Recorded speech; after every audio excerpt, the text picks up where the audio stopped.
Bueno, seguimos hablando de la antropología. Estamos en el tema de la antropología filosófica, recordad, no estamos hablando de la antropología como ciencia social en el que hay un conjunto de elementos que nos pueden permitir hacer valoraciones objetivas sobre una realidad concreta que estemos estudiando.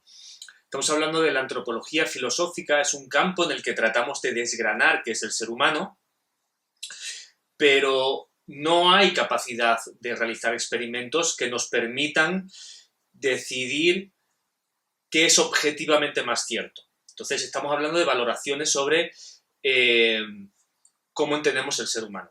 Hemos visto cómo ha sido todo el recorrido a lo largo de la historia, de cuáles han sido las diferentes percepciones del ser humano. Hemos visto en la antigua Grecia y Roma cómo la percepción de Sócrates, Platón y luego Aristóteles prevalecía. Hemos visto el tema del racionalismo, el empirismo, tanto como teoría del conocimiento y teoría social o teoría política en Hobbes. Hemos visto la teoría del conocimiento en Hume. Hemos visto un poquito de la escuela de Frankfurt y cómo son las visiones contemporáneas. Hemos hablado del vitalismo. Bueno, lo que vamos a hacer ahora, después de este recorrido histórico sobre las distintas visiones sobre el ser humano, vamos a ir por temas. Y uno de los temas fundamentales que atañen al ser humano y con el que siempre nos topamos cuando tratamos de hablar del ser humano es el tema de la libertad. ¿De acuerdo? La libertad en el ser humano. Bueno, podemos entender la libertad de dos modos diferentes. Existiría una libertad exterior y otra libertad interna. Vamos a tratar de definir un poco la libertad. A priori, la libertad es capacidad de tomar opciones o de elegir entre distintas opciones posibles sin que ningún elemento externo nos impida hacer esa elección o tomar una elección. ¿Vale? Ese es un poco el concepto de libertad. Volvemos a lo mismo. Existe una libertad externa y una libertad interna. Cuando hablamos de libertad externa, nos estamos planteando qué sistemas políticos, qué condiciones sociales permitirían esa libertad externa. Tenemos un caso clarísimo actualmente para entender qué es la libertad externa y la falta de libertad externa. Estamos confinados en nuestras casas en el momento que se graba este vídeo por el tema de la COVID-19. Bien, tenemos muy claramente una restricción de nuestra libertad externa. No podemos salir a la calle. Y si podemos salir a la calle es con restricciones. Y cuando salimos a la calle con esas restricciones hay un montón de conductas que no podemos adoptar.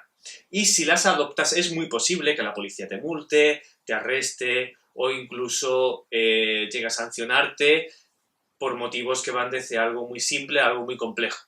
Entonces, es un caso muy claro de cómo la libertad externa está restringida estos días.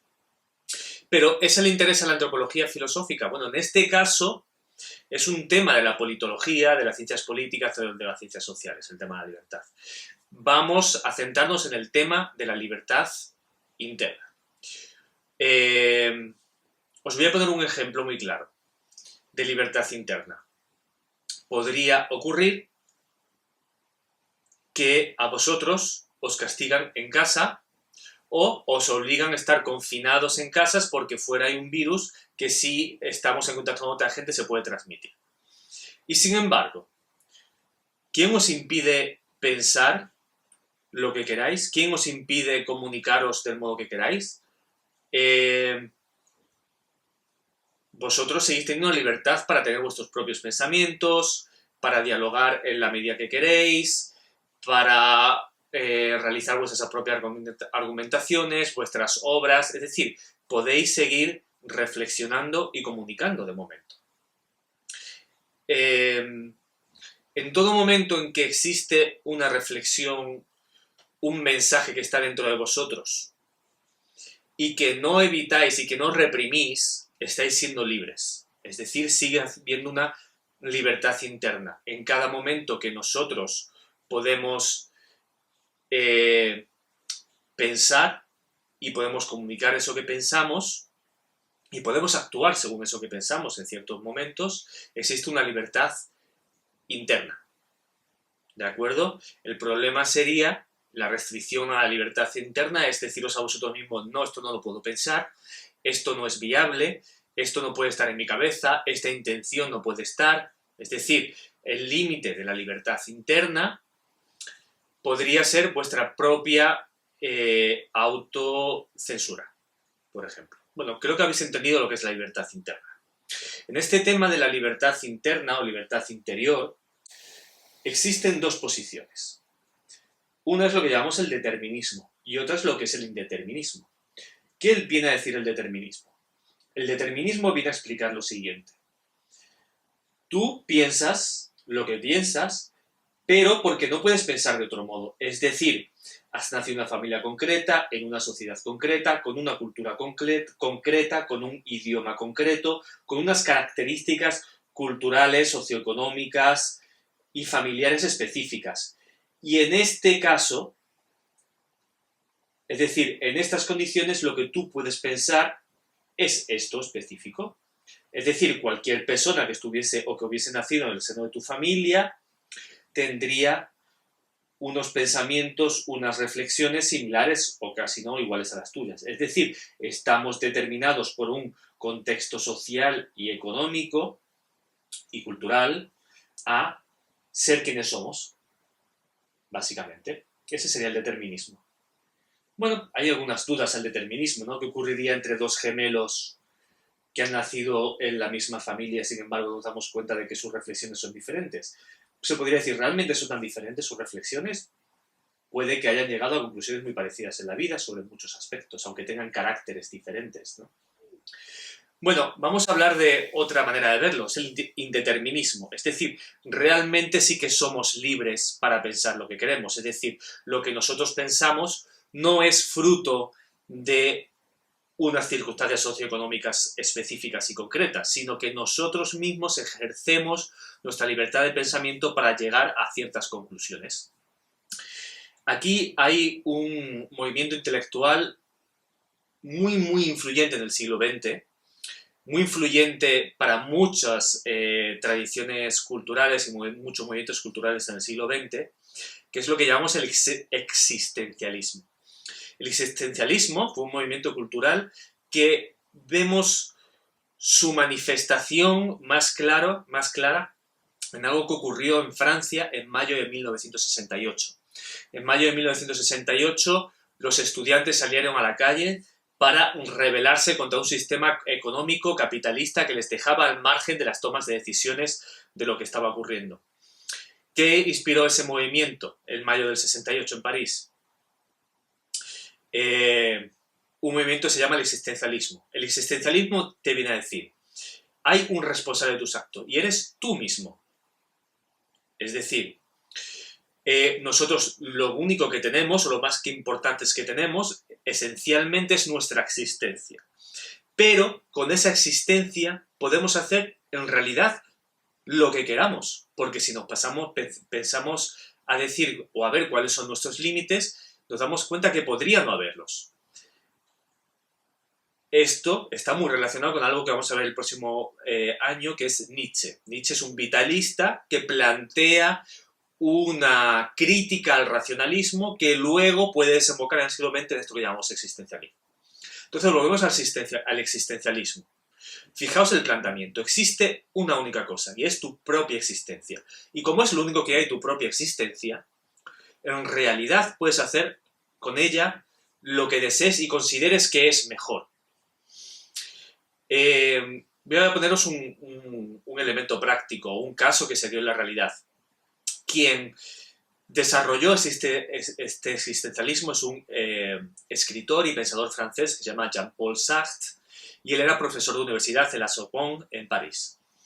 Él siempre cuenta, como un alumno, estamos hablando de que él estaba en su cátedra en los periodos entre guerras, estuvo en el preámbulo de la Primera Guerra Mundial y luego en el de la Segunda Guerra Mundial. Entonces un estudiante llegó a su aula y le dijo: profesor, tengo esta duda existencial, yo soy francés y tengo esta duda.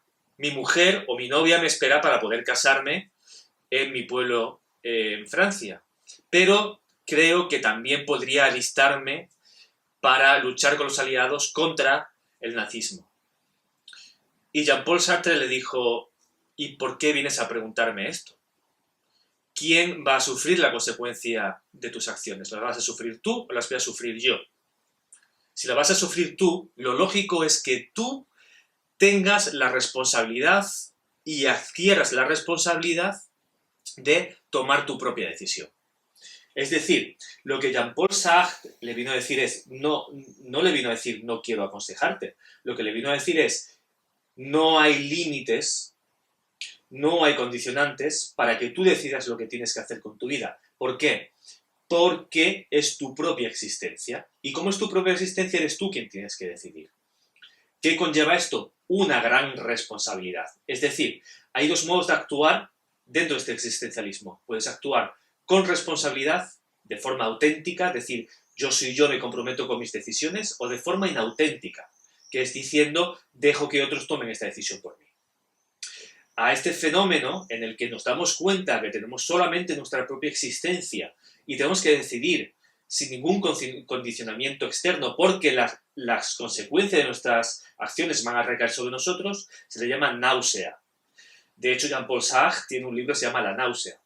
Es una novela filosófica de la que podemos traer esta conclusión.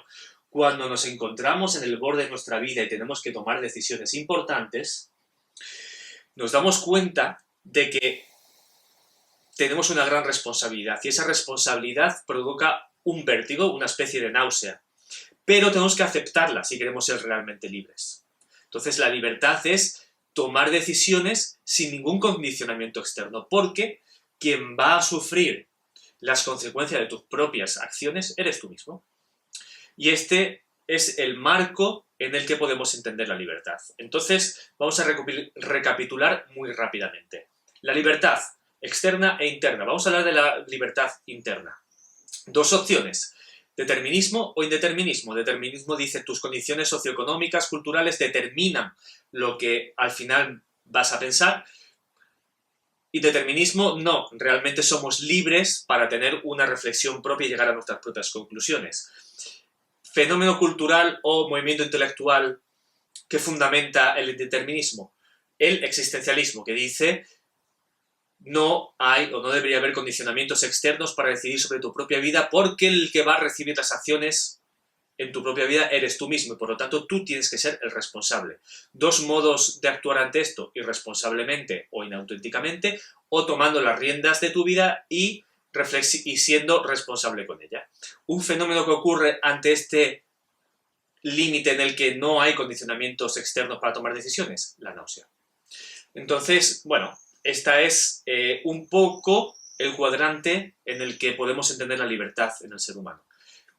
¿Qué pensáis? ¿Somos libres o nunca vamos a llegar a ser libres? ¿Existe la libertad total o no existe?